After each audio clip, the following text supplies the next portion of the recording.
The Voice Vista Podcast, venture by Pooja Prasoon. Welcome to Legal Heroes, podcast on candid legal conversation, an initiative by the Voice Vista Media House, where we bridge generation through conversations that decode law, celebrate legacy and spark civic awareness. आजच्या आपल्या पॉडकास्टमध्ये आम्ही अतिशय सन्मानाने आणि अभिमानाने स्वागत करतोय दोन अशा व्यक्तिमत्वांचं जे केवळ वकील नाहीत तर संपूर्ण कायदेशीर समुदायासाठी प्रेरणास्रोत ठरले आहेत. आपल्यासोबत आहेत ॲडव्होकेट अविनाश भिडेजी, ज्यांचे नाव महाराष्ट्रातील कायदा क्षेत्रात प्रामाणिकपणा, संघर्ष आणि सार्वजनिक सेवेसाठी ओळखलं जात आहे. 37 वर्षांहून अधिक काळ त्यांनी स्वतंत्रपणे क्रिमिनल लॉ यामध्ये काम केलं आहे. Anti corruption laws, medical negligence, organised crime control आणि कन्झ्युमर प्रोटेक्शन या विषयांमध्ये त्यांचा हातखंडा आहे. ॲडव्होकेट भिडे यांना वकीलभूषण पुरस्कार आणि लाईफटाईम अचीवमेंट अवॉर्ड 2024 यासारख्या प्रतिष्ठित पुरस्कारांनी सन्मानित करण्यात आला आहे. लाखो वकिलांचं प्रतिनिधित्व करतात अशा बार काउन्सिल ऑफ महाराष्ट्र आणि गोवाचे त्यांनी 2 वेळा चेअरमनपद भूषवलं आहे. ॲडव्होकेट भिडे यांचं पुस्तक practical hints for criminal trial फारच लोकप्रिय असून त्याची दुसरी आवृत्ती आता ऑल इंडिया रिपोर्टर नागपूरतर्फे प्रकाशित होते. पण त्यांचं योगदान केवळ न्यायालयीन प्रणालीपुरतं मर्यादित नाही, ते सेंट्रल हिंदू मिलिटरी एज्युकेशन सोसायटीचे वर्किंग प्रेसिडेंट, कला निकेतन नाशिकचे चेअरमन आणि चित्पावन ब्राह्मण संघाचे प्रेसिडेंट म्हणून शिक्षण, संस्कृती आणि वारशाचं देखील नेतृत्व करत आहेत. आजच्या चर्चेत ॲडव्होकेट अविनाश भिडे संवाद साधणार आहेत सामाजिक जाणीवा समृद्ध असलेल्या एका व्यक्तिमत्वासोबत. कायद्याच्या त्या जगात जिथे शब्दांमध्ये नशिबा बदलण्याची ताकद असते, तिथे काही व्यक्ती केवळ वकील म्हणून नव्हे तर प्रामाणिकपणा, धैर्य आणि करुणेचे दीपस्तंभ म्हणून उभ्या राहतात. आज लीगल हिरोजमध्ये आपण अशाच एका प्रेरणादायी व्यक्तिमत्वाची ओळख करून घेणार आहोत. अधिवक्ता अजित छल्लाणी. नाशिकमध्ये जन्मलेले अधिवक्ता छल्लाणी यांचा प्रवास एका ठाम विश्वासाने सुरू झाला की कायदा हा केवळ व्यवसाय नाही तर समाजसेवेचं माध्यम आहे. गेल्या 3 अर्धदशकाहून अधिक काळात त्यांनी विश्वास, उत्कृष्टता आणि नेतृत्व यांचा एक ठसा उमटवलाय. नाशिकमधील सर्वाधिक आदराचे अधिवक्ते म्हणून त्यांनी स्वतःचे स्थान निर्माण केले. त्यांनी शेकडो फौजदारी, दिवाणी आणि घटनात्मक खटले हाताळलेत आणि प्रत्येक प्रकरणात त्यांच्या सखोल कायदेज्ञानासोबतच मानवी दृष्टिकोन स्पष्ट दिसतो. त्यांचा कारकिर्दीचा प्रवास बुद्धिमत्ता आणि सेवाभाव यांचा सुंदर संगम आहे. त्यांनी बार असोसिएशनचे उपाध्यक्ष म्हणून जबाबदारी पार पाडली असून अनेक नामांकित संस्थांचे कायदेशीर सल्लागार म्हणून योगदान दिलंय. त्यांच्या मार्गदर्शनाने अनेक तरुण वकील प्रेरित झालेत, कारण त्यांच्यामध्ये व्यावसायिकता, नम्रता आणि तल्लख बुद्धी यांचं सुंदर संतुलन बघायला मिळतंय. न्यायालयाबाहेर देखील अधिवक्ता छल्लाणी सामाजिक आणि लोकजागृतीच्या कार्यक्रमात सक्रिय आहेत. त्यांनी कायदेविषयक जनजागृती कार्यक्रम, कार्यशाळा आणि जनसेवा उपक्रम राबवून न्याय सर्वसामान्यांपर्यंत पोहोचवलाय. त्यांच्या मते न्याय ही काही मोजक्यांची मक्तेदारी नसून प्रत्येक नागरिकाचा अधिकार आहे. त्यांच्या असामान्य योगदानाबद्दल त्यांना अनेक सन्मान आणि पुरस्कारांनी गौरवण्यात आलाय. हे सन्मान त्यांच्या केवळ कायदे पारंगततेचे नव्हे तर त्यांच्या प्रामाणिकपणाचे आणि मानवतेच्या दृष्टिकोनाचेही प्रतीक आहेत. न्यायालयात असो वा समाजात त्यांचा आवाज नेहमीच प्रामाणिकपणासाठी, नीतिमत्तेसाठी आणि सत्यासाठी उभा राहिलाय. आज आपण केवळ एका कायदेतज्ञाचा नाही तर एका दूरदृष्टी असलेल्या व्यक्तिमत्वाचा गौरव करीत आहोत. अशा व्यक्तिमत्वाचा ज्यांचा विश्वास आहे की प्रत्येक कायद्याला आत्मा असतो आणि प्रत्येक निर्णयात करुणा असली पाहिजे. अधिवक्ता अजित छल्लाणी यांचा प्रवास आपल्याला आठवण करून देतो की खरी यशस्वीता खटले जिंकण्यात नाही तर जीवन बदलण्यात आणि न्याय टिकवण्यात आहे. चला तर मग त्यांच्या या प्रेरणादायी प्रवासात सहभागी होऊया. शिस्त, समर्पण आणि सन्मान यांचा संगम असलेला हा प्रवास. त्यांच्या कहाणीमधून जाणून घेऊया काळ्या कोट पलीकडील अशा माणसाला ज्यांचा प्रत्येक युक्तिवाद अंतःकरणाने मार्गदर्शित असतो आणि ज्यांचा प्रत्येक विषय हेतुपूर्ण असतो. स्वागत आहे लिगल हिरोजमध्ये, जिथे आपण सन्मान करतो न्यायाच्या त्या रक्षणकर्त्यांचा, ज्यांच्या जीवन कथांमधून न्यायाचा खरा अर्थ उलगडतोय. नमस्कार. व्हॉइस विस्टा पॉडकास्टमध्ये मी ॲडव्होकेट अविनाश भिडे तुमचं सर्वांचं स्वागत करतो. आज आपल्याबरोबर माझे मित्र आणि नाशिकमधील एक प्रख्यात सिनियर वकील ॲडव्होकेट अजित छल्लानी आपल्याबरोबर गप्पा मारायला आलेले आहेत. आणि मला सांगायला खूप आनंद वाटतो की गेल्या 40 वर्षात आम्ही प्रॅक्टिस करतोच दोघं जण, पण त्याच्या आधी सुद्धा 3 वर्ष NVT लॉ कॉलेजमध्ये आम्ही दोघंही एका वर्गात होतो. त्यामुळे अजित, आज खूप या पॉडकास्टमध्ये तुझं खूप स्वागत आहे. धन्यवाद. धन्यवाद. आणखीन एक यांची माहिती सांगायची म्हणजे आज महाराष्ट्रामध्ये गव्हर्नमेंट कॉन्ट्रॅक्ट्स, म्हणजे गव्हर्नमेंटच्या बरोबर जे कॉन्ट्रॅक्ट झालेले असतात, रस्त्याचे असतील, आणखीन वेगवेगळ्या कामांचे असतील, तर या संदर्भातले जे डिस्प्यूट्स असतात, तर त्या डिस्प्यूट्समध्ये अतिशय प्रख्यात म्हणून हे ॲडव्होकेट अजित गणले जातात. आणि पूर्ण महाराष्ट्राभर त्यांचे काम चालू असतं. कधी बीडला असतात, कधी सोलापूरला असतात, कधी परभणीला असतात, नाशिकला कधी तू आहेस का असं मला कधी कधी विचारावं लागतं. त्यामुळे हे खूप छान एक त्यांनी खूप चांगलं एस्टॅब्लिश केलेलं आहे. याचबरोबर ते कन्व्हेन्सिंगमध्ये सुद्धा प्रॅक्टिस करतात. म्हणजे जमीन असेल, प्लॉट्स असतील, फ्लॅट्स असतील, बंगले असतील, यांची जी खरेदी खतं होतात त्या संदर्भातला कायदा, याच्यामध्ये ते अतिशय माहिर आहेत, प्रख्यात आहेत. त्यांच्या पत्नी मंजुषा वहिनी या देखील गेल्या 1997 पासून या नाशिक याच्यामध्ये वकिली करतात. आणि नाशिक जिल्हा न्यायालयामध्ये हे दोघंही अतिशय लोकप्रिय चाचा आणि चाची असं म्हणून आम्ही त्यांना ओळखतो. अतिशय लोकप्रिय जोडी आहे आणि सर्वांशी अगदी खूप सहमतीने आणि याची सौहार्दपणे वागणारी हे मंडळी आज आपल्याला असा हा मित्र आज आपल्याला चर्चेसाठी मिळालेला आहे. आणि आजचा विषय सुद्धा खूप महत्वाचा आहे. समरी सूट्स म्हणून सिव्हिल प्रोसिजर कोडमध्ये एक चॅप्टर आहे ज्याला ऑर्डर 37 रूल 1 to 7. हे आपण आता त्या सेक्शन्समध्ये जाणार नाहीये, परंतु समरी सूट्स वरती आज आपण दोघं जण गप्पा मारणार होतो. तुमचं या पॉडकास्टमध्ये पुन्हा एकदा स्वागत करतो. धन्यवाद. आणि समरी सूट्स हा जो काही प्रकार आहे, तर काय म्हणजे आपल्याला दिवाणी दावे आपण बघतो, परंतु दिवाणी दाव्यांबरोबरच समरी सूट्स मध्ये काय म्हणजे ते जरा थोडस आपल्या प्रेक्षकांना थोडंसं. तसं सिव्हिल प्रोसिजर कोड 1908 साली जे तयार झालेले आहेत, तर त्याच्यात ही ऑर्डर 37 सुरुवातीपासून होती. अगदी साध्या भाषेत म्हणायचं तर संक्षिप्त दिवाणी दावे, समरी सूट म्हणजे संक्षिप्त. आणि ही जी दावे, कोर्टातल्या दाव्यांची जी प्रक्रिया आहे, कोर्टात केस म्हटली की प्रत्येकाला भीती वाटते, कारण तो जो स्पॅन ऑफ टाइम आहे तो स्पॅन खूप मोठा होत जातो. बरोबर. पण त्या स्पॅन मधून बाहेर जाण्यासाठी, बाहेर काढण्यासाठी सर्वसामान्यांना त्यांच्या ज्या म्हणजे मागण्या आहेत त्या मागण्या लवकरात लवकर मिळण्यासाठी जी प्रक्रिया आहे, तर ती समरी सूट मध्ये त्या तरतुदी दिलेल्या आहेत. तर आता ही समरी सूटची तरतूद जरी 1908 सालापासून म्हणजे कायद्यात आहे, तरी त्याचा उपयोग मोठ्या शहर म्हणजे मुंबई, कलकत्ता, मद्रास, दिल्ली, हे जे इंग्रजांच्या जमान्यामध्ये जे हे 4 शहरांना महत्व होतं, त्या शहरात याचा जास्त वापर व्हायचा. पण मग आता तो हळूहळू ज्या वेळेला थोडं बारकाईने पाहायला लागलो, हा जो इथे स्पॅन वाढतो, लोकांना त्याचा त्रास होतोय, तर त्यावेळेला मग या ऑर्डर 37 कडे आमचं लक्ष जास्त प्रकर्षाने वेधलं गेलं. कारण ती लोकांची गरज आहे. आज लवकरात लवकर दाव्याचा निपटारा व्हावा आणि आपली जे मागण्या आहेत त्या लवकर पूर्ण व्हाव्यात, ही गरज आहे. अगदी 100%. कारण लोकांना न्याय व्यवस्थेवर विश्वास असणं अतिशय गरजेचं आहे. आणि तो विश्वास केव्हा वाढेल की ज्या वेळेला त्यांना त्यांचं जे लेजिटिमेट घेणं आहे कोणाकडून, किंवा जी मागणी आहे ती मागणी त्यांना लवकरात लवकर पूर्ण करून मिळणे, आणि ती फुलप्रूफ असायला पाहिजे. त्याच्यासाठी या प्रक्रियेचा वापर हा हल्ली एक 10-15 वर्षापासून जरा जास्त पद्धतीने सुरू झालेला आहे.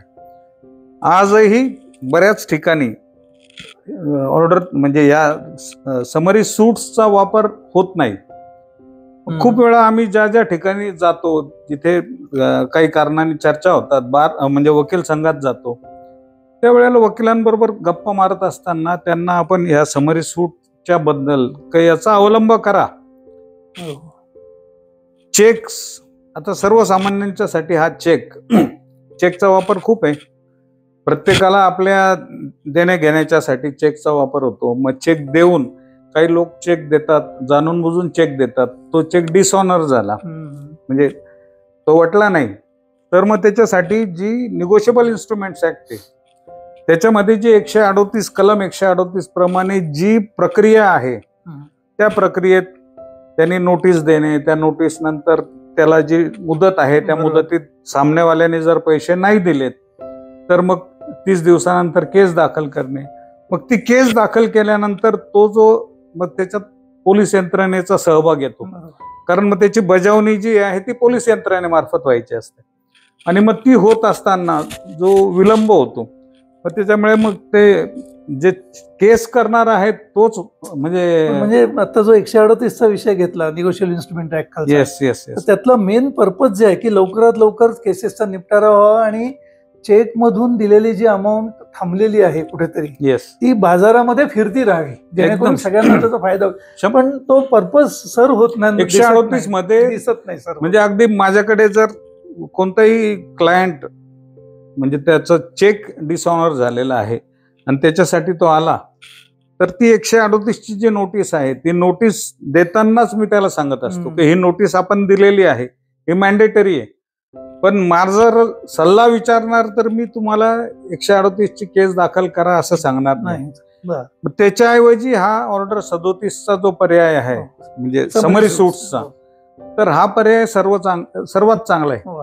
आता आजकाल या जे बदल झालेले आहेत त्या बदलामुळे 138च्या केसेसला सुद्धा स्टॅम्प लागतो.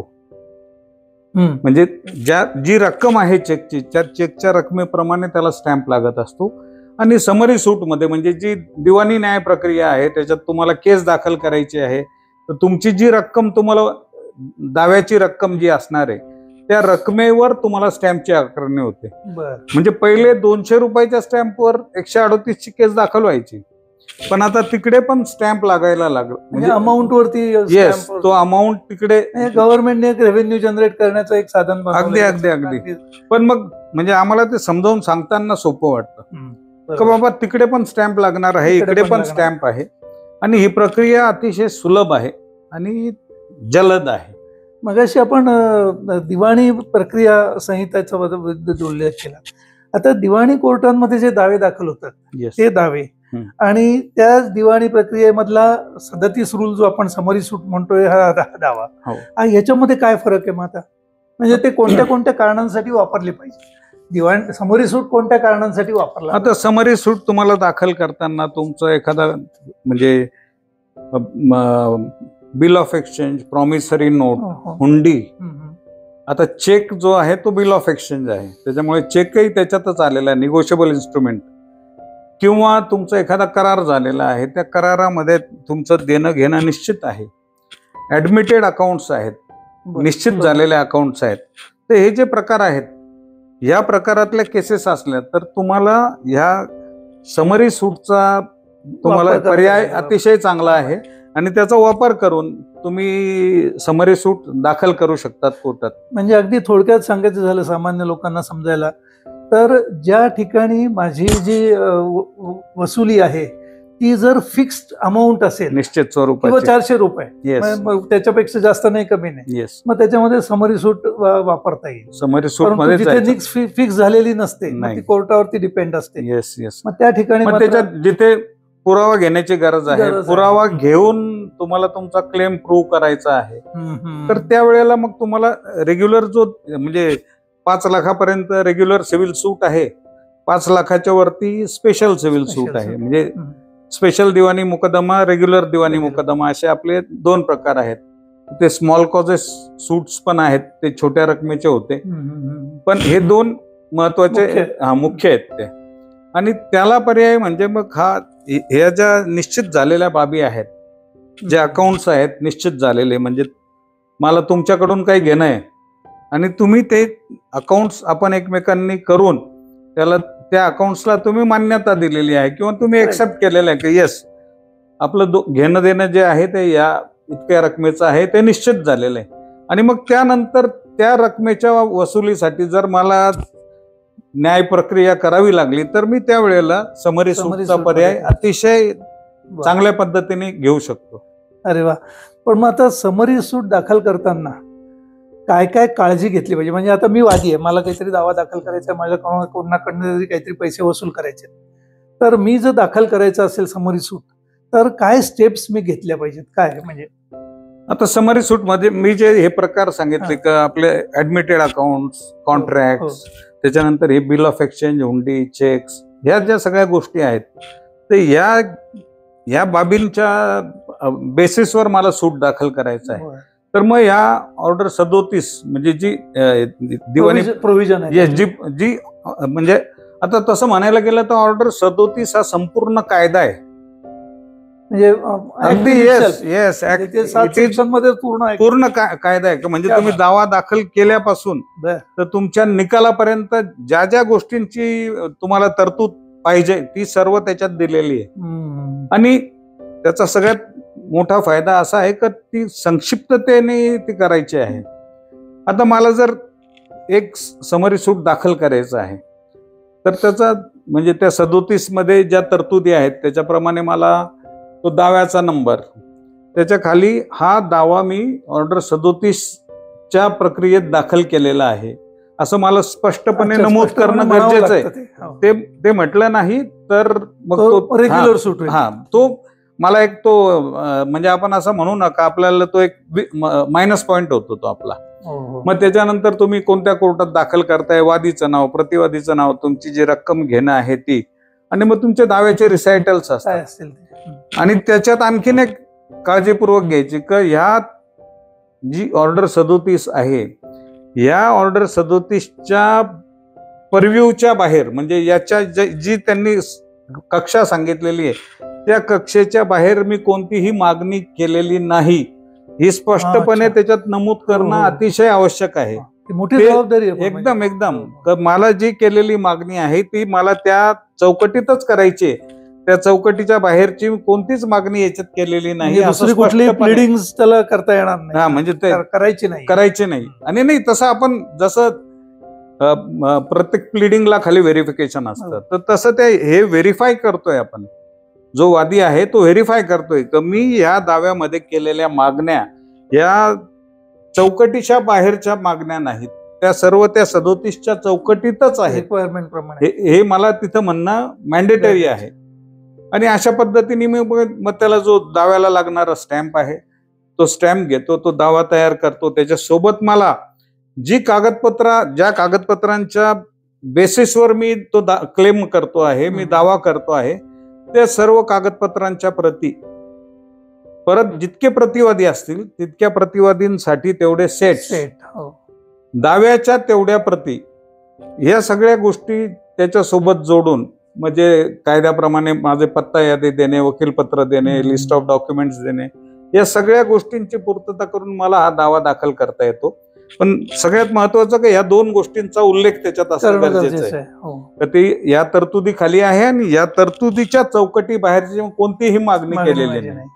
आता मला एक सांगा, आपण जे म्हणालात की त्या दाव्यावर जे डॉक्युमेंट्स ज्याच्या आधारावर ज्या बेसिसवरती आपण एक क्लेम करतोय तर ते ओरिजिनल सुरुवातीलाच दाखल करावे लागतात का फोटोकॉपीज दाखल करून मग ओरिजिनल नंतर दाखल केलेले चालतात? आता सीपीसी म्हणजे दिवाणी प्रक्रिया संहितेत झालेल्या बदलाप्रमाणे तसं तुम्हाला मूळ कागदपत्र सुरुवातीलाच दाखल करावे लागतात. बरोबर. मात्र काही वेळेला महत्वाचे कागदपत्र असतात, ते कागदपत्रां किंवा अतिशय नाजूक कागदपत्र असतात, त्यांचं संवर्धन त्या कालावधीत नीट होणार नाही, तर त्या परिस्थितीत कोर्टाकडून परवानगी घेऊन अटेस्टेड कॉपीज मला त्याच्यात दाखल करता येतात. पण मी त्या फोटोप्रती दाखल करताना मी कोर्टाची परवानगी घेणं अनिवार्य आहे. कोर्टाने ती परवानगी दिली तरच मला तो, आणि मला कारणही द्यावं लागेल की हा डॉक्युमेंट मी का सेव्ह करतो. येस फोटोकॉपी महत्वाचा कागद आहे, महत्वाचं इन्स्ट्रुमेंट. मला 1 कोटी रुपयाचा चेक आहे, तो चेक मी तिथे दाव्याच्या सोबत मूळ चेक सुरुवातीलाच दाखल केला आणि दुर्दैवाने काही कारणामुळे होऊ शकतं. बरोबर आहे. तो चेक गाळ झाला, तो चेक फाटला गेला, त्या चेक म्हणजे काही त्याला एखाद्या दुर्दैवाने एखाद्या वेळा आग लागली, काही पण होऊ शकतं बाय एनी रिझन. हा येस. तर मग त्यावेळेला मी जर ही काळजी घेतलेली असली आणि कोर्टाची परवानगी घेऊन, आणि मी परवानगी घेताना मी ज्या कॉपीज दाखल करणार आहे त्या मी व्हेरीफाय करूनच दाखल करणार आहे. म्हणजे माझ्याकडे त्या मूळ प्रती आहेत, त्या मूळ प्रतींचा मी फोटो प्रती काढलेल्या आहेत, त्या व्हेरीफाय केलेल्या आहेत, कोर्टाच्या अधिकाऱ्याकडून व्हेरीफाय केलेल्या आहेत आणि मग मी त्या दाखल केल्या. कोर्ट किंवा कोर्टाने नेमलेल्या अधिकाऱ्यांसमोर ते जाऊन ओरिजिनल दाखवून मग ती व्हेरीफाय त्याला त्या रुजू आपल्या याच्या भाषेत, कोर्टाच्या भाषेत रुजू करणे, तर त्या रुजू करण्याचा अधिकार असलेल्या व्यक्तीकडून रुजू करून घे. आता हा दावा दाखल झाला, संपूर्ण पूर्तता करून दावा दाखल केल्यानंतर पुढची काय स्टेप आहे? आता हा दावा दाखल केल्यानंतर याच्यात जितके नंबरचे प्रतिवादी असतील, म्हणजे 4 असतील, 2 असतील, 1 असेल, त्या प्रतिवादींना दाव्याचं समन्स कोर्टामार्फत दिलं जातं. पहिले कोर्ट तो दावा ऍडमिट करून घेतात. ऍडमिट केल्यानंतर ते पर्टिक्युलर कोर्टाकडे अलॉट झालेलं असतं. इन्स्टिट्यूशन जे असते दाखल करून घेणारी, त्या इन्स्टिट्यूशननी तो अलॉट केला. एक्स जजकडे तो दावा ऍडमिनिस्ट्रेटिव्ह पूर्तता सगळ्या झाल्यानंतर कोर्टाच्या समोर गेल्यानंतर कोर्ट इश्यू सूट समन्स. तर इश्यू सूट समन्सची जी ऑर्डर होते, मग त्या ऑर्डरच्या नंतर आता कोणत्या फॉर्म मध्ये समन्स जायला पाहिजे तो देखील या प्रक्रियेतच दिलेला आहे, 37 मध्येच दिलेला आहे. इतर जे रेग्युलर दावे असतात त्या दाव्यामध्ये काढलेलं समन्स वेगळं आणि समरी सूट मधलं काढलेलं समन्स याच्यामध्ये हा वेगळा. म्हणजे त्याच्यात एक अपेंडिक्स बी दिलेला आहे. त्या अपेंडिक्स बी मध्ये म्हणजे 4 नंबरच्या याच्या रूल प्रमाणे समन्स निघतो आणि त्या समन्स मध्ये असं अमुक अमुक वादी यांनी तुमच्या विरुद्ध असा असा दावा दाखल केलेला आहे. त्याच्यात तुमचं म्हणणं मांडण्यास म्हणजे त्या दाव्याचे तुम्हाला समन्स गेलेले आहेत. हा समन्स मिळाल्यापासून 10 दिवसाच्या आत तुम्ही कोर्टात हजर व्हायचं आहे. ओके. पण फॉर ऍडमिनिस्ट्रेटिव्ह पर्पज त्याच्यात पुढची तारीख जी दिलेली असते ती वेगळी असते. कारण आता कोर्टातून दावा म्हणजे समन्स निघालेला आहे, त्या समन्सची बजावणी केव्हा होणार हे काही निश्चित नाही. आणि मग तो दावा परत कोर्टाच्या फाईलवर केव्हा यायचा याच्यासाठी ती एक पुढची तारीख दिलेली असते, टेंटेटिव्ह तारीख ठेवलेली असते. पण त्या तारखेवरती न जाता समन्स मिळायला 10 दिवसाच्या आत हजर होणं हे समरी सूटचं महत्वाचं. आणि अगदी खूप खूप वेळा असं होतं का जाणून बुजून थोडी लांबची तारीख त्याच्यात नमूद केली जाते. म्हणजे जो वादीचा वकील म्हणा म्हणजे तो त्याला या गोष्टी लक्षात येऊन तो फक्त एवढंच मानणार का अरे मला 26 तारखेला मला हजर व्हायचंय, 2 महिने 26/8 मला हजर व्हायचंय. तर ठीक आहे, तो त्या हिशोबाने वाट पाहतो आणि समन्स गेला, समन्सची बजावणी झाली. अगदी काळजीपूर्वक म्हणजे तुम्हाला जर पक्षकारांना न्याय द्यायचा आहे, पक्षकारांना जो पर्पज आहे का हे लवकरात लवकर त्यांना दाव्याचा निकाल व्हायला पाहिजे, तर वकिलांची ही काळजी घेण्याची गरज आहे.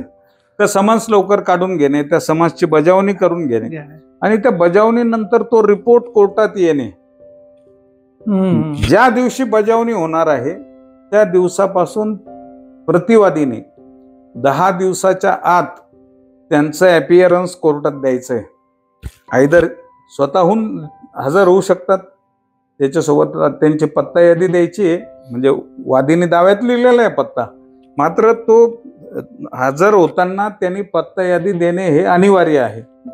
तो आयदर वकिलांमार्फत हजर झाला तर वकीलपत्र येणार, पत्ता यादी येणार आणि मी ह्या दाव्यात हजर होत आहे असं इंटिमेशनचं पत्र म्हणा, नोटीस म्हणा, वादीला किंवा वादीच्या वकिलांना देणं अनिवार्य आहे. आणि ती मी अशी इंटिमेशन दिलेली आहे असं हजर होताना त्यांनी अर्ज द्यायचा, कोर्टाला सांगायचंय का असं मी इंटिमेशन त्यांना दिलेली आहे का I am appearing in this suit म्हणजे on such and such date, you please take note. पण अजित सर, मला म्हणजे थोडंसं, आता मी सिव्हिलमध्ये प्रॅक्टिस करत नाही, पण आपण जे एक्सप्लेनेशन देत आहे त्याच्यावरनं मला थोडीशी जबाबदारी प्रत्येक पक्षकाराची, म्हणजे जो प्रतिवादी आहे ज्याच्या विरुद्ध दावा दाखल झालाय त्याची खरी महत्वाची जबाबदारी आहे. म्हणजे समन्स आल्या ते समन्स कोणत्या प्रोव्हिजन खाली केलेलं आहे. येस, कारण तो जर वकिलांकडेच 15 दिवसांनी गेला तर वकील तरी काय करणार ना अगदी बिचारा. अगदी त्यामुळे त्यांनी समन्स मिळाल्या आपल्याला जवळच्या वकिलाला जाऊन भेटणं, की बाबा रे असं असं समन्स आलेला आहे, काय करायचं बघ, हे फार महत्वाचं आहे. म्हणजे समन्स आलाय बघू बाबा तारीख 2 महिन्याची आहे असं न करता समन्स आल्या गेलं पाहिजे. बरं, आता हे समन्स मिळालं आणि 10 दिवसात प्रतिवादी हजरही झाला, मग पुढचं काय, पुढे काय होणार मग? 10 दिवसात हजर झाल्यानंतर वादीने पुन्हा एक अर्ज द्यायचा आहे जजमेंट समन्स मिळण्यासाठी. बर, जजमेंट समन्स मिळण्यासाठी का वादीने असा दावा दाखल केलेला आहे, इतक्या रकमेच्या वसुलीसाठी दाखल केलेला आहे. त्याच्या म्हणण्याप्रमाणे प्रतिवादीला या केसमध्ये डिफेन्स करण्यासाठी कोणताही डिफेन्स त्याच्याकडे अवेलेबल नाहीये. अशा परिस्थितीत त्याच्या विरुद्ध जजमेंट समन्स काढण्यात यावं असा अर्ज द्यावा लागतो. त्या अर्जाच्या सोबत मॅन्डेटरीली समन्स आपला ऍफिडेव्हिट द्यायचा असतो. हो, ते ऍफिडेव्हिट त्याच्यासोबत द्यायचं का, जे अर्जात नमूद केलेलं आहे ते शब्देवर ऍफिडेव्हिट मध्ये नमूद करणं अनिवार्य आहे. आणि कोर्टाने त्या अर्जाचा विचार करताना सोबत ऍफिडेव्हिट आहे या गोष्टीची खातरजमा करणे अनिवार्य आहे. आणि मग त्याच्याप्रमाणे इश्यू जजमेंट समन्स टू डिफेंडंट अशी ऑर्डर कोर्ट करतो. पण म्हणजे आपण एरवी जे हा पुरावा द्या तो पुरावा द्या हा कागद आणला तसं इथे काही नाही, direct judgment summons. Judgment summons साठी म्हणजे तो अर्ज दिल्यानंतर कोर्टाने ऑर्डर केली त्याच्याप्रमाणे जजमेंट समन्स त्याचा पण एक फॉर्मॅट आहे. तो म्हणजे जो अपेंडिक्स बी सांगितला त्या बी मध्ये जो आपण मग म्हणजे फॉर्म नंबर 4 पाहिला, ते याचा फॉर्म नंबर 4A आहे. आणि त्याची सुरुवातच अशी होते, upon reading the affidavit submitted by plaintiff. म्हणजे हे जे पहिलं वाक्य आहे ना, का upon reading the affidavit submitted by plaintiff, तुम्हाला जजमेंट समन्स पाठवले, त्यांनी असा दावा इतक्या रकमेसाठी केलेला आहे, तर त्याच्यात तुम्हाला तुमचं काही डिफेन्स आहे तर तो 10 दिवसाच्या आत तुम्ही दाखल करा. म्हणजे इथे पण 10 दिवसाच्या आत, म्हणजे ती लीव्ह मागायची त्यांनी कोर्टाकडून, का मला हा दावा डिफेंड करण्याची परवानगी द्यावी.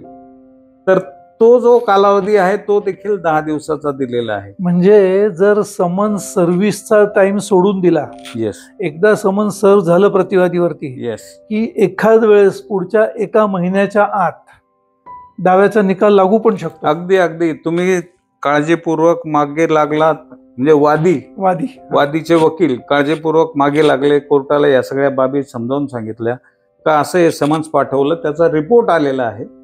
त्याचा रिपोर्ट आल्यानंतर हा 10 दिवसात हजर झाला नाही आणि त्यांनी त्याचा म्हणजे हजर होऊन, अजितजी मी परवानगी घेतोय. येस, म्हणजे सर्वसामान्यांना ही तरतूद समजण्यासाठी म्हणून आता आपण 2 भागांमध्ये ही तुम्ही आम्हाला समजावून सांगा. येस, एक, तो 10 दिवसात हजर झाला नाही तर काय काय होतं, आणि 10 दिवसात हजर झाल्यानंतर काय काय होतं. म्हणजे मग काय होईल, ही इतकी महत्वाची तरतूद आहे की एवढं पिढ्यान नाही तर केसेस चालतात कोर्टामध्ये, तर ते टाळायचं असेल तर समरी सूटचा पर्याय आहे. आणि तो जर माझ्यावरती झाला, माझ्या विरुद्ध, तर मी पण काय केलं पाहिजे, तर तेवढं जरा थोडा खुलासा जरा. आता ही जी 10 दिवसात हजर होण्याची म्हणजे तरतूद दिलेली आहे, समजा यादा कदाचित 10 दिवसात हजर झाला नाही आणि तोपर्यंत वादीतर्फे त्या जजमेंटसाठी कोणतीही हे म्हणजे पाठपुरावा झाला नाही, तो दावा तसाच आहे. म्हणजे तो त्या जी दिलेली डेट आहे त्या तारखेला तो बोर्डावर येणार. तर समजा मला 10 दिवसापेक्षा प्रतिवादीला दाव्यात हजर होण्यासाठी विलंब झालेला आहे, तो प्रतिवादी समजा अगदी वकिलांकडे 30 दिवसात 10 दिवसाचं सोडूनच द्या, 30 दिवसानंतर गेला, तर मग त्या परिस्थितीत त्याला विलंब माफीचा अर्ज देता येतो. त्या विलंब माफीचा अर्ज देऊन कोर्टाकडून त्याच्यावर योग्य ते म्हणजे अगदी तो अर्ज आल्यानंतर कोर्ट परत वादीचं म्हणणं घेणार, त्याच्यात वादीचं म्हणणं आल्यानंतर त्याच्यावर युक्तिवाद होणार आणि युक्तिवाद झाल्यानंतर मेहरबान कोर्टाला जर असं वाटलं की यांनी दिलेले कारण ही योग्य आणि संयुक्तिक आहे, हा आजारी पडलेला होता, बेड रिटर्न होता, त्याला हॉस्पिटलमधून बाहेर निघता येत नव्हतं, त्याच्याकडे कोणीच नव्हतं, या सगळ्या जे एन नंबर ऑफ सर्कमस्टन्सेस याचा विचार करून कोर्ट त्याचा विलंब माफही करू शकतो. तो विलंब माफ करताना कोर्ट त्याला काहीतरी दंडाची आकारणी करू शकतो. बरोबर. ती दंडाची रक्कम ही वादीला मिळावी, किंवा आजकाल तर अशी प्रघात सुरू झालेला आहे की जी आमची याच्यात जी एक प्रक्रिया आहे मेडिएशनची, त्या मेडिएशनही नाही, अगदी तो प्री मेडिएशन म्हणजे दावा दाखल करायच्या आधी ती एक जी यंत्रणा सुरू केलेली आहे, ते यंत्रणा लीगल एड म्हणून, लीगल एडची यंत्रणा, लीगल एड ची यंत्रणा जी सुरू केलेली आहे कायद्याच्या तरतुदीप्रमाणे, हायकोर्ट आणि सुप्रीम कोर्टाने दिलेल्या गाईडलाईन्स प्रमाणे प्रत्येक जिल्ह्यात लीगल एडचं ऑफिस झालेलं आहे. तर त्या लीगल एडच्या यंत्रणेकडे पण ती कॉस्ट भरायला सांगतात कोर्ट. पण महत्वाचं काय, तो विलंब माफ करण्यासाठी दिलेल्या अर्जावर विलंब माफ होऊ शकतो. यदा कदाचित हा विलंब माफीचा अर्ज पोहोचण्याच्या पहिलेच वादीच्या वतीने मागे लागून यांच्यावर बजावणी झालेली आहे या तारखेला, मी दाव्याच्या सोबत ज्या डॉक्युमेंट्सवर मी रिलाय झालेलो आहे त्याच्या मी सर्टिफाईड अटेस्टेड कॉपीज मी दाखल केलेल्या आहेत, त्याच्यासोबत माझं प्रतिज्ञापत्र आहे, त्या दाव्यात मी प्रतिज्ञालेख दिलेला आहे. त्याच्यामुळे माझ्या लाभात याचं जजमेंट ताबडतोब करण्यात यावं असं कोर्टाला विनंतीपूर्वक आग्रह करता येतो. आणि म्हणजे कायद्यातील तरतुदीप्रमाणे कोर्टाने देखील त्या बाबीचा विचार करून त्याचं जजमेंट करायला पाहिजे. म्हणजे आपण विचारलं त्याप्रमाणे हा महिना दीड महिन्यात देखील होऊ शकतो. अगदी हा सर्वात जलद न्याय मिळण्यासाठीची ही प्रक्रिया झालेली आहे. आता हा झाला सूट हजर नाही झालो तर 10 दिवसात हजर नाही झालो, हा आता हजर झाले, समजा 10 दिवसात हजर झाले, मग तो जजमेंट समन्स निघाला, जजमेंट समन्सची बजावणी झाली. त्या जजमेंट समन्सच्या बजावणीनंतर पुन्हा ते 10 दिवसाचा जो टाइम लिमिट आहे, बंधन जे आहे ते आहेच. त्या 10 दिवसात त्या प्रतिवादीने कोर्टात अर्ज करायचा आहे की मला ह्या दाव्यामध्ये माझं म्हणणं मांडण्याची संधी मिळायला पाहिजे. याच्यात ट्रायबल इश्यूज आहेत, म्हणजे वादीने केलेली मागणी, वस्तुस्थिती, तर याच्यामध्ये तफावत आहे. आणि त्याच्यात मला माझं म्हणणं ऐकल्यानंतर मेहरबान कोर्टाला याच्यात मुद्दे काढावे लागतील, आणि मुद्दे काढल्यानंतर तुमचा तो रेग्युलर पद्धतीने दावा चालतो. तर अशा पद्धतीने प्रतिवादीने हे सांगायचंय का मला डिफेन्स अवेलेबल आहे, याच्यात ट्रायबल इश्यूज निघण्याची शक्यता आहे, यांनी जे डॉक्युमेंट्स दिलेले आहेत त्याच्यावर अशी संदिग्धता आहे, तर त्याचा विचार होणं, किंवा लिमिटेशनचा काही मुद्दा असेल त्याच्याकडे, तर या सगळ्या बाबी तो नमूद करून लिव्ह टू डिफेंड मिळावी, म्हणजे मला दावा डिफेंड करण्याची परवानगी मिळावी, याच्यासाठी त्याला अर्ज द्यायचा असतो. त्या अर्जाच्या सोबत त्याला ऍफिडेव्हिट द्यायचं असतं. आणि जर त्याला शक्य असलं तर तो त्याच्यासोबत काही कागदपत्र देखील दाखल करू शकतो. माझं म्हणणं आहे कोर्टाने ऐकायला पाहिजे, मी जे म्हणतो आहे त्याच्यात तथ्य आहे हे दाखवण्यासाठी पण करू शकतो. अशा पद्धतीने प्रतिवादीने तो अर्ज देणं अनिवार्य आहे. पण म्हणजे आता इथे फरक आहे, रेग्युलर दावे जे आहेत त्याच्यामध्ये ऍज ऑफ राईट तुम्हाला डिफेंड करण्याचा अधिकार आहे, अगदी. पण इथे मात्र डिस्क्रिप्शन आहे कोर्टाचं. कोर्टाने परवानगी दिली तरच तुम्हाला डिफेंड करता येईल, नाही तर only and only if court permits. ही सगळ्यात महत्वाची, खूपच छान. येस. आणि आपण रेग्युलर याच्यामध्ये असे तर दावा दाखल झालेला आहे, मला समन्सची बजावणी झालेली आहे, मी हजर होतो, आणि हजर झाल्यानंतर मी अर्ज देतो. जबाबाला मुदतीचे नाही, अगदी 2-4 महिने. खूप वेळा तर असंही होतं की मला कागदपत्र मिळाले नाही, हे अर्जात येतं. जोपर्यंत कागदपत्र मिळत नाही तोपर्यंत माझी जबाब देण्याची मुदत सुरू होत नाही. आता अमेंडमेंट झालेल्या आहेत, बदल झालेले आहेत दिवाणी न्याय कक्षेत, तर 30 दिवसात तुम्हाला समन्स लागल्यापासून 30 दिवसात तुमचं म्हणणं मांडायचं आहे, लेखी म्हणणं मांडायचं आहे, त्या दाव्याला तुमचा जो काही डिफेन्स आहे तो मांडायचा आहे. And that time can be extended up to 90 days. म्हणजे तो 90 दिवसापर्यंत कोर्ट जर त्याच्यात त्या अर्जातले अर्जातली कारण योग्य असली तर तो मुदत देऊ शकतो. पण 90 दिवसाच्या नंतर तुम्हाला आता म्हणजे हा जो बदल झालेला आहे, पूर्वीची गोष्ट वेगळी, समन्स लागायला वर्षानुवर्ष लागायचे, आपलं म्हणणं मांडायला वर्षानुवर्ष मुदती घेत राहायचं ना. 10 अर्ज व्हायचे, 15 अर्ज व्हायचे, आणि मग तो दावा म्हणजे हे व्हायचं. तोपर्यंत कोर्टही असं नो WS अशी ऑर्डर करायचं नाही. त्यावेळेला असा बंधन नव्हतं. पण आता 90 दिवसानंतर कोर्टही ती no WS WS not filed within limitation, ज्याला आपण एक्सपर्टी म्हणजे विदाउट WS हा दावा चालेल अशी हे होते. पण इथे ती तरतूद जी तुम्हाला लिव्ह टू डिफेंडची आहे, ती लिव्ह टू डिफेंडची तरतूद म्हणजे तो अर्ज दिल्यानंतर, मग तो अर्ज दिल्यानंतर कोर्ट वादीचं म्हणणं मागतं त्याच्यावर, अदर साइड टू से. मग वादीनी त्याचं म्हणणं मांडायचं आहे त्याच्यावर, ऑब्जेक्शन येस रेग्युलर का अर्ज फॉल्स अँड व्हेक्सेशियस आहे, खोटा आहे, याच्यात नमूद केलेले कारण चुकीचे आहेत, त्याला जे काही उत्तर म्हणायचंय ते उत्तर अलॉंग विथ ऍफिडेव्हिट द्यायचंय त्यांनी. अच्छा, त्या उत्तराला ऍफिडेव्हिट जोडायचं, त्याच्या उत्तराला पण ऍफिडेव्हिट द्यायचंय. Why it is false, why it is vexatious, त्याला ते सगळं नमूद करायचंय त्या अर्जात, आणि ते शब्देवर सांगतोय तो. मग तो दिल्यानंतर मग कोर्ट लिव्ह टू डिफेंडचा अर्ज आलेला आहे, त्याला त्याचं म्हणणं आलेलं आहे वादीचं, मग त्याच्यावर युक्तिवाद ऐकतं कोर्ट.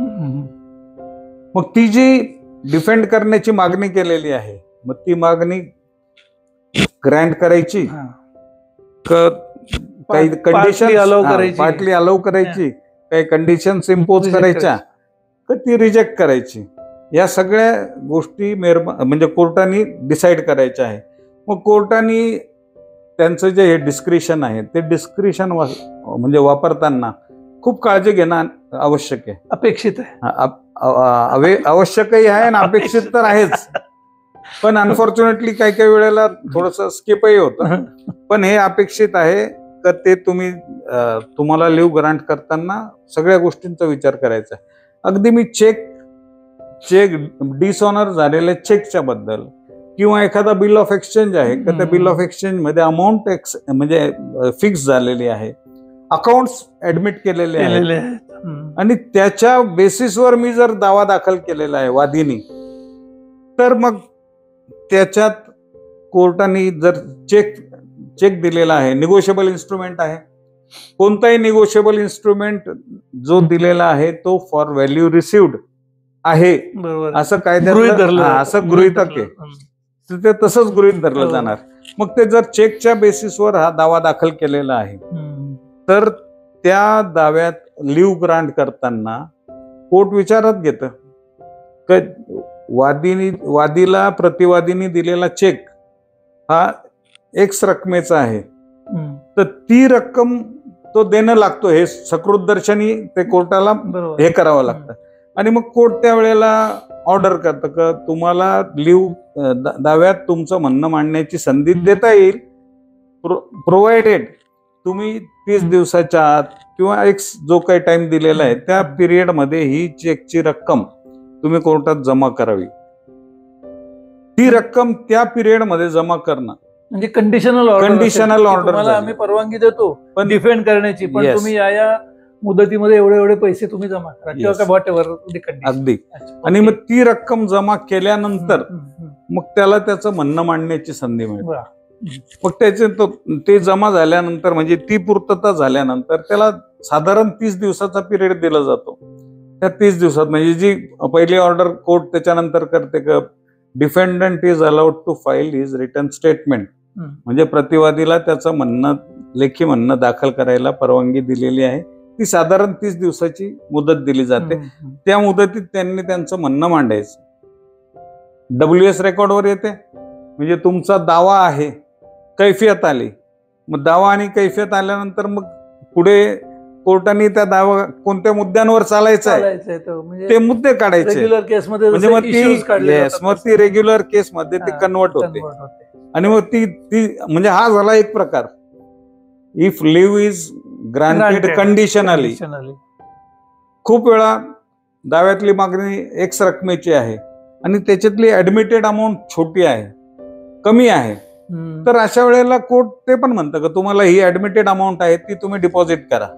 ती डिपॉझिट केली तरच तुम्हाला लिव्ह. काही वेळेला प्रतिवादी असं म्हणतो बऱ्याच वेळेला की बा जरी 40,000 रुपये मागितलेले असले तरी त्यातले 20,000 मी देणे लागतो आणि 20,000 मात्र मी पूर्वी दिलेले. म्हणजे मी जे देणे लागतो तर ते कोर्ट म्हणू शकतं की मग 20,000 पहिले 20,000ची रक्कम भरा आणि मग बाकीचा डिस्प्यूट आपण हा, बघू. म्हणजे मग ती 20,000ची रक्कम त्यांनी भरली तर त्याला त्याचं म्हणणं मांडायची Defend परवानगी करण्याची संधी मिळते मिळते. आणि मग तो दावा रेग्युलर याच्यामध्ये जातो. म्हणजे हा एक प्रकार आहे. तिसऱ्या याच्यात कोर्टाला ते त्याचं म्हणणंच योग्य वाटलं नाही तर कोर्ट फोर्थविथ तो रिजेक्ट करतो. तो अर्ज रिजेक्ट झाला तर मग वादी परत जजमेंटसाठी कोर्टाला विनंती करू शकतो व मला याच्यात जजमेंट मिळायला पाहिजे. आणि मग कोर्टाच्या समोर सगळ्या गोष्टी आहेत, कागदपत्र आहेत, शपथेवर शपथपत्रही दिलेलं आहे. या सर्व गोष्टींचा विचार करून कोर्टाने जजमेंट देणं आवश्यक आहे असं एक्सपेक्टेड आहे. खूप वेळा आता असं होतंय की तुम्ही पुराव्याचं प्रतिज्ञापत्र द्या असं कोर्ट ऑर्डर करतं. मग तसं वास्तविक तसं करण्याची आवश्यकता नाहीये कारण या सगळ्या गोष्टी आहेत ऑलरेडी प्रतिज्ञापत्र पण दिलेलं आहे सगळे आणि कागदपत्र पण आहेत. जर ती कागदपत्र प्रतिवादीला मान्य नसती, जे केलेले कंटेन्शन्स आहेत ते मान्य नसते तर त्याला त्याचं उत्तर आलं असतं आणि उत्तर आलं असतं तर मग ते वेदर जे डॉक्युमेंट्स दाखल केलेले आहेत काही योग्य आहेत, खरे आहेत की नाही याचा विचार करण्याची त्याच्यानंतर गरज येते. त्याच्यामुळे जे कागदपत्र दाखल आहेत कायदा तसंच म्हणतो की जे कागदपत्र आणि मटेरियल समोर आलेलं आहे त्याच्या बेसिसवर जजमेंट करायचं असतं. पण खूप वेळा म्हणजे आजकाल आता जसं मी म्हणालो सुरुवातीलाच म्हणालो का या ऑर्डर 37चा वापरच बऱ्याच उशिरा सुरू झालेला आहे. म्हणजे अगदी सुरुवातीला एक 10-15 वर्षापूर्वी विचार करायला सुरुवात झाली, मग त्याचा वापर सुरू झाला. आता त्याचं प्रमाण वाढत चाललेलं आहे. पण जसं म्हणजे आपण त्याला अज्ञान नाही म्हणायचं की जसं या तरतुदीकडे वकिलांचं दुर्लक्ष होतं किंवा लक्ष नव्हतं तसं जजेस लोकांना देखील त्या तरतुदी सर्व पूर्ण माहिती आहेतच अशातला भाग नसतो. त्यांच्याही डोक्यात असं असतं की शपथेवर प्रतिज्ञापत्र द्यायला पाहिजे पुराव्याचं. मग ते पुराव्याचं प्रतिज्ञापत्र दाखल करा, मग त्याच्यासोबत सगळे डॉक्युमेंट्स दाखल करा. मग ते डॉक्युमेंट्स जे मूळ डॉक्युमेंट्स आहेत ते दाखल झाल्यानंतर त्याला निशाण्या पडतात. कोर्ट त्याला म्हणजे कायदेशीर तरतुदीमध्ये याला निशाणी देऊन पुराव्यात वाचायचं का या बाबीकडे कोर्ट लक्ष देतं आणि मग त्याच्यानंतर निशाण्या झाल्यानंतर पुराव्याचं प्रतिज्ञापत्र आल्यानंतर त्याच्यावर त्यांना जजमेंट करणं आणखीन सोपं जातं. बरोबर. म्हणजे तो प्रकार त्या पद्धतीने होतो. पण म्हणजे वादीने सुद्धा काळजी घेतली पाहिजे. दावा दाखल करताना जर मला लवकरात लवकर निर्णय हवा असेल तर मी उगीच वेड्यावाकड्या काहीतरी मागण्या न करता दुसऱ्या कुठल्याही फाफट पसारा न करता जेवढी माझी मागणी आहे आणि त्या मागणीला सपोर्टिंग माझ्याकडे जेवढे म्हणून डॉक्युमेंट्स आहेत ते जर मी वेळीच दाखल केलेले असतील तर एखाद्या वेळेस निर्णय लवकरात लवकर लागण्याची शक्यता आहे. तसंच आहेच. आणि मग त्या वेळेला म्हणजे तुम्हाला सुरुवातीला तुमची जी रक्कम ठरलेली आहे त्याच्यावर तुम्ही व्याजाची मागणी केली तर तुमची जी मागणी आहे त्या मागणीला तिथे म्हणजे तो 37 मध्ये बसत नाही असं पण डिफेन्स येऊ शकतो. मग तुमची जी एक ऍडमिटेड अमाऊंट आहे, चेकचे अमाऊंट आहे, अकाउंट्सच्या प्रमाणे अमाऊंट आहे, कॉन्ट्रॅक्ट प्रमाणे जी निश्चित झालेली अमाऊंट आहे तर तेवढी मागणी करायची आणि निकालाच्या नंतर कोर्ट त्याच्यावर व्याज देऊ शकतो. अच्छा. आणि व्याज कायद्यात दिवाणी प्रक्रिया संहितेत सेक्शन 34 आहे त्या 34 प्रमाणे 6% मिनिमम व्याज दिलं जातं. आणि आता या जे बदलते निकष झालेले आहेत, बँकांचे दर वाढलेले आहेत किंवा माझ्यासारखं तर मी कायम अशा युक्तिवाद करतो मी कमी जर त्या सरकारी याच्यात म्हणजे इंदिरा विकास पत्र किंवा किसान विकास पत्र किंवा हे कोणत्याही याच्यामध्ये मी पैसे टाकले तर माझे 5 वर्षात डबल होतील, 6 वर्षात डबल होतील तर मला त्या पद्धतीने त्या धर्तीवर मला व्याज द्यायला पाहिजे. परत मग एक प्रकर्षाने माझी एक मागणी असते की मला सरकारी कोणतं पण देणं असलं आणि ते देणं माझ्याकडून लांबलं तर सरकार माझ्याकडून ती रक्कम दर महिन्याला 2% व्याज म्हणजे वर्षाला 24% व्याजासह वसूल करते. मग मी म्हणतो की ज्या वेळेला सरकार 24% व्याजाने वसूल करते तर मला तुम्ही बँक रेटने पैसे द्या, निदान मला निदान बँक रेटने द्या, 18% द्या, ₹1.5 शेकड्याने द्या. म्हणजे जर असा त्या पद्धतीने विचार केला तर तो 18% होतो, 9%, 12%, 15% असं त्या रकमेवर बरोबर. मी मागणी करू शकतो. पण सर मला असं सांगा की आता निकाल लागला, कारण आता मी बघतो कोर्टामध्ये की एक तर दाव्याचा निकाल लागायला खूप वेळ लागतो. निकाल लागल्यानंतर जी डिग्री होते, जजमेंट होतं, तर ती डिग्रीचं एक्झिक्युशन व्हायला सुद्धा खूप वेळ लागतो. तर आता ह्या केसमध्ये काय तरतूद नाही, आहे? आता ही इथे दावा दाखल करण्यापासून निकालापर्यंतची तरतूद दिलेली आहे 1 ते 7 रूल्स. 1 ते 7 रूल्स मध्ये. आणि मग तुम्हाला तो निकाल झाल्यानंतर तुम्हाला ती रेग्युलर जो दिवाणी प्रक्रिया संहितेत जी तरतूद दिलेली आहे त्या तरतुदीप्रमाणेच तुम्हाला त्या वसुलीसाठी कारवाई करावी बरं. लागते. म्हणजे तिथे ऑर्डर 37 संपलेली आहे, मग ऑर्डर 21 सुरू होते. म्हणजे रेग्युलर हा, मग ती वसुलीसाठी ती तुम्हाला करता येते. रेग्युलर पण तुमच्याकडे जजमेंट झालेला आहे, हुकुमनामा आहे, तर त्याच्या बेसिसवर तुम्ही तिथे दरखास्त जी दाखल केलेली म्हणजे जजमेंट व्हायला जे 20-20 वर्ष लागायची, हो. त्याच्यानंतर 10 वर्ष एक्झिक्युशनला, ते जजमेंट निदान 2 महिन्यामध्ये मिळते. 2 महिने 4 महिने अगदी येस 6 महिन्यामध्ये. हा हा. पण मग एक्झिक्युशनला तेवढा वेळ लागतो. एक्झिक्युशन मग तुम्ही तेवढं फास्ट, कारण तुम्हाला काय होतं की तुमच्या हातात एक निकाल आलेला आहे, तर तुम्ही तुम्हाला एक बळ मिळतं. अतिशय महत्वाचं आहे. आणि मग त्याच्याप्रमाणे तुम्ही मागे लागता त्या दरखास्तीत. म्हणजे जी आपण ऑर्डर 21 प्रमाणे जे अर्ज देतो त्याला एक्झिक्युशन पिटिशन असं नाव आहे, आणि रेग्युलर भाषेत म्हणजे आपल्या बोली भाषेत त्याला दरखास्त म्हणतो. दरखास्त हा एक अर्ज आहे, आपण दरखास्त करतो, मला विनंती करतो. दरखास्त हा शब्द तसा आलेला आहे. या निकालाप्रमाणे मला इतकी रक्कम वसूल करायची, तर त्या रकमेच्या वसुलीसाठी मी हा अर्ज केलेला आहे. त्याच्यावर मग ते जे बाकीच्या सगळ्या गोष्टी असतात, का याच्यावर अपील झाला आहे का नाही, सगळ्या गोष्टी आहेत. बरं, आता मला असं सांगा की आपल्याला हे दिवाणी कोर्टामध्ये, सिव्हिल कोर्टात दाखल आपण करतो, तर मग ही समरी प्रोसिडिंग जी आहे ती कंझ्युमर कोर्टाकडे किंवा वेगवेगळे ट्रायब्युनल्स येतात, ट्रायब्युनल्सकडे मग ही प्रोसिजर दाखल करता येते का? नाही करता येत. कारण हा दिवाणी प्रक्रिया संहितेत ही केलेली तरतूद आहे. आता कंझ्युमर कोर्ट जे आहेत ते वेगळ्या तरतुदीप्रमाणे चालतात, वेगळ्या ऍक्ट प्रमाणे चालते, वेगळ्या तरतुदीप्रमाणे चालतात. ज्या बाकीच्या ट्रिब्युनल्स आहेत त्यांच्यासाठी वेगळ्या तरतुदी आहेत. तर त्या ठिकाणी तुम्हाला समरी सूट्सची तरतूद वापरता येत नाही, आणि किंबहुना तिकडे तो दाखलच करून घेणार नाही किंवा तशी मागणी पण करता येत नाही. हा फक्त आपल्याला म्हणजे जी 37 ऑर्डर 37 आहे त्या ऑर्डर 37च्याच चौकटीमध्ये आपल्याला हा दावा दाखल करता येतो. म्हणजे लिव्ह टू डिफेंड होईपर्यंत सगळा भार हा ऍफिडेव्हिट्स वरती दिलेला आहे, वादीचा किंवा प्रतिवादीचा. पण एकदा लिव्ह टू डिफेंड मंजूर झाल्यानंतर मग तो दावा मात्र रेग्युलर सूट सारखा मग चालतो. मग पुरावा साक्षीदाराला बोलवा, त्याची साक्षी पुरावा नोंदवा वगैरे वगैरे. तर आता मग जो सुरुवातीला तुम्ही प्रश्न विचारला की संक्षिप्त दावा असं का म्हटलं जातं, तर जर ह्या तरतूद 1 ते 7 तरतुदीमध्ये तुम्हाला साक्षीदाराचा पुरावा घेणे, वादीचा पुरावा घेणे, साक्षीदाराचा पुरावा घेणे, त्याचा उलट तपास घेणे, ह्या कोणत्याच प्रक्रिया, या तरतुदी कोणत्याच नाहीयेत. तर त्या ज्या वेळ खाणाऱ्या तरतुदी आहेत त्या तरतुदी इकडे नाहीत. आणि मग त्याचं या ज्या सर्व कागदपत्रांच्या बेसिसवर याचा जो निपटारा होणार आहे तो लवकर होणार आहे, आणि त्याला ती संक्षिप्त पद्धत आहे. तर त्या संक्षिप्त पद्धतीने होत असल्यामुळे आणि जलद निपटारा होत असल्यामुळे त्याला संक्षिप्त दिवाणी म्हणून त्याला दावा असं त्याला नाव दिलेलं आहे. म्हणजे त्याच्यात हे पुरावा घेणे वगैरे हा प्रकार नाही.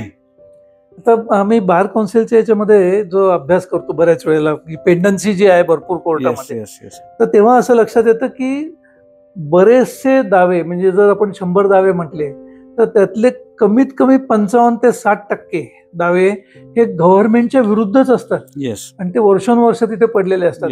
मग त्यांच्या विरुद्ध आपल्याला समरी सूटची प्रोव्हिजन वापरता येते का? गव्हर्नमेंटच्या विरुद्ध गव्हर्नमेंटच्या विरुद्ध तुमचं घेणं हे निश्चित झालेलं जर असलं तर तुम्ही त्यांच्या विरुद्ध जो दिवाणी प्रक्रिया संहितेत सेक्शन 80 आहे, सेक्शन 80 म्हणजे कोणत्याही गव्हर्नमेंटच्या विरुद्ध, आयदर इट इज नोटीस द्यायची, स्टेट गव्हर्नमेंट और युनियन गव्हर्नमेंट, सेंट्रल गव्हर्नमेंट, त्यांच्या विरुद्ध आपल्याला 80 सेक्शन प्रमाणे नोटीस देणं अनिवार्य आहे. तो 80 सेक्शन प्रमाणे नोटीस देताना त्याच्यातला सर्वात महत्वाचा जो एक पॅरेग्राफ म्हणू किंवा महत्वाची तरतूद आहे तर त्याच्यात तुम्हाला नमूद करावं लागतं. म्हणजे पूर्ण नोटीस मध्ये म्हणजे आमच्या काय तक्रार आहे आणि माझं काय घेणं आहे तुमच्याकडनं, नाही ते तर तुम्ही त्या नोटीस मध्ये आपलं लिहून झालं. म्हणायचंच. मग ह्या रकमा तुम्ही दिल्या नाही, त्याच्यामुळे मला ही नोटीस देणं अनिवार्य झालेलं आहे, म्हणून मी ही नोटीस देतोय. इथं येऊन थांबल्यानंतर तर 80 सेक्शनच्या नोटीस साठी आवश्यक असलेली माहिती खालीलप्रमाणे. मग त्याच्यात द्यायचंय वादीचं नाव काय, या दावा दाखल करण्यासाठी कॉज ऑफ ऍक्शन काय झालं, म्हणजे काय केव्हा कारण झालं, कोणतं कारण आहे ते कॉज ऑफ ऍक्शन द्यायचं. म्हणजे त्याच्यात तुमच्या मागण्या काय आहेत या तुम्हाला सुरुवातीलाच त्या नोटीस मध्ये देणं अनिवार्य आहे. कारण गव्हर्नमेंट आहे, गव्हर्नमेंटच्या म्हणजे ज्या वेगवेगळ्या डिपार्टमेंट्स आहेत, तर ती ही स्टेट गव्हर्नमेंटची असेल तर मी इमिजिएटली फक्त कलेक्टरला नोटीस देऊ शकतो. मला त्या अधिकाऱ्याला त्या खात्याला मला त्यांना नोटीस मध्ये त्यांना इन्क्लूड करायलाच पाहिजे अशातला भाग नाही. कारण कलेक्टर हा म्हणजे शासनाच्या रिप्रेझेंटेटिव्ह आहे. आणि म्हणजे थोडक्यात जर आपण म्हणायचं झालं तर हे समरी सूटची जी प्रोव्हिजन आहे, तर तीच प्रोव्हिजन त्याच लाईन वरती त्याच टाइमलाईन साठी 80 सेक्शनची प्रोव्हिजन आहे. 80 सेक्शनची नोटीस नंतर जर गव्हर्नमेंटने तो काही तरतूद असेल ती तो पूर्ण केली किंवा जी काही तक्रार असेल ती त्याचं निवारण केलं तर दावा दाखल करायची गरजच पडत नाही. तर मी समरी सूट दाखल करू शकतो, नाही तर मग करू शकतो, पण त्याचं झालं तर होणारच नाही होणार. पण समरी सूट पण ते करत असताना मला ती 80 सेक्शनची नोटीस देणं अनिवार्य आहे, म्हणजे मॅन्डेटरी आहे. आणि त्या 80 सेक्शनच्या नोटीस मध्ये मी ही जी मागणी केली, कॉज ऑफ ऍक्शन म्हणजे name of plaintiff, name and place of abode of plaintiff, म्हणजे तो वादी कोण कुठे राहतो काय तो नमूद करायचा. या दाव्याला कॉज ऑफ ऍक्शन काय झालं आणि मला मागण्या काय आहेत या दाव्यामध्ये, या 3 बाबी मला त्या नोटीस मध्ये कळवणं अनिवार्य आहे. आणि ती झाल्यानंतर मी तर 60 दिवसाच्या पिरियड नंतर मी समरी सूट पण मी दाखल करू शकतो. तर त्या पद्धतीने तो खूप छान माहिती. खरं तर ह्या समरी सूट हा जी प्रोव्हिजन आहे याच्यावरती जर कॉलेजमध्ये विद्यार्थी जेव्हा शिकत असतात लॉ कॉलेजमध्ये, तेव्हा जर त्यांना ह्या समजून सांगितल्या गेल्या तर ते इमिजिएटली प्रॅक्टिसला आल्या आल्या या समरी सूटचा वापर अगदी आणि छान. हो समरी. अजितजी मला असं सांगा, आता ही जी तुम्ही एवढी जवळजवळ 39 वर्ष प्रॅक्टिस करताय, तर ह्या समरी सूटच्या बाबतीमध्ये काही गमतीशीर काही एखादं उदाहरण ते काही देता आलं किंवा असं झालं आणि ते सगळंच म्हणजे बऱ्याच वेळेला अशा कोर्टामध्ये गमती होत राहतात. अगदी मी तर 2005 साली निफाडला एक समरी सूट दाखल करायला गेलो. आता माझ्या माहितीत निफाडला तो पहिला समरी सूट होता. अरे वा. बर. आता मला एक SVEC कंपनीच्या विरुद्ध मला दावा दाखल करायचा होता. मला त्यांच्याकडून 23 लाख रुपये घ्यायचे होते, वसूल करायचे होते. तर मी तोच आणि कॉन्ट्रॅक्ट होतं माझ्या हिशोबाने, त्या अकाउंट्स ऍडमिटेड होते, त्याच्यामुळे मी तो दावा दाखल केला समरी सूट. पण तो ज्या वेळेला तो कोर्टाच्या समोर नंबरसाठी गेला, म्हणजे दावा दाखल झाला, ज्या कोर्टाच्या समोर त्यांनी तो ऑर्डर टू बी फाईल्ड आणि त्याला नंबर्ड असं ते पहिला आदेश करतात, तर त्यावेळेला त्या कोर्टाने विचारलं त्या कारकुनाला, अरे 23 लाख रुपयाचा दावा समरी सूट कस काय तुम्ही दाखल करून घेतला. म्हणजे नाही, त्याच्यामध्ये खरं तर कोर्टाची पण तीसची चूक नसते. म्हणजे विषय हाच होता का आपण जो म्हणतोय ना, अवेअरनेस नाही, याचा वापर अतिशय उशिरा सुरू झाला. त्याच्यामुळे त्यांना असं वाटत होतं की समरी सूट म्हणजे आज जे छोटे 2-5 हजार रुपयाचे दावे, स्मॉल कॉजेस सूट हा जो प्रकार आहे, छोट्या रकमेचे दावे, छोट्या मागण्या आहेत, त्याच्यासाठी स्मॉल कॉजेस सूट दाखल करायचे, तर हा त्याच्यात व्हायला पाहिजे. पण हा तर 23 लाख रुपयाचा आहे. मग त्यांना ती ऑर्डर 37 ची तरतूद सांगितली. मग ती सांगितल्यानंतर मग त्यांनी हे केलं. पण मग तो अनफॉर्च्युनेटली त्या दाव्याचा असा विषय झाला की तो दावा खूप वर्ष लांबत गेला तो. आणि त्याच्यात सगळ्यात महत्वाचा असा विषय होता की ह्या लोकांना जो हा म्हणजे ज्या तरतुदीकडे सगळ्यांचं दुर्लक्ष होतं, त्या दुर्लक्षामुळे त्याच्याबद्दल जितक्या अवेअरनेसनी म्हणजे जितक्या तत्परतेने ते काम चालवायला पाहिजे होतं ते चाललं नाही. खूप छान. आज म्हणजे खूप महत्वाची बातमी माहिती आज आपण सर्वसामान्य प्रेक्षकांना दिलेली आहे. मी आशा करतो की ही माहिती मिळाल्यानंतर जर कोणाला आपल्या मागण्या मांडायच्या असतील, कोर्टापुढे न्यायच्या असतील, तर पहिला पर्याय हा समोरी सूट दाखल करायचा, हा पहिला पर्याय त्यांनी ठेवावा. वकिलांना आपलं सांगावं की लवकरात लवकर निकाल लागायला हा समोरी सूट तुम्ही दाखल करा. अजितजी, आज तुम्ही इथे आलात आणि व्हॉइस विस्टा पॉडकास्टमध्ये आपण भाग दिला, संधी दिली आपण की आम्हाला तुमच्याशी बात करता येईल, बोलता येईल. याबद्दल मी पुन्हा एकदा तुमचे खूप खूप आभार मानतो आणि आशा करतो की तुम्हाला पुन्हा एकदा आम्ही बोलवून वेगळ्या कुठल्या तरी विषयावरती असं छान गप्पा आपल्याला मारता येईल. मला आज विशेष आनंद आहे तर तुम्ही व्हॉइस विस्टा म्हणजे तुम्ही व्हॉइस विस्टाची पूर्ण टीम त्यांनी हा विषय पहिले हातात घेतला. बरोबर आहे. हा विषय खूप जिव्हाळ्याचा आहे, खूप महत्वाचा आहे. लोकांना जलद न्याय मिळायला पाहिजे. याच्यात आमचे एक मित्र आहेत, त्यांनी एक शेर सांगितलेला होता का जो विलंब व्हायचा त्या विलंबाबद्दल त्यांनी एक शेर सांगितलंय. यहाँ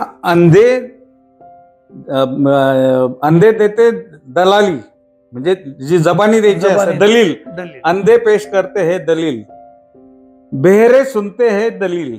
बर.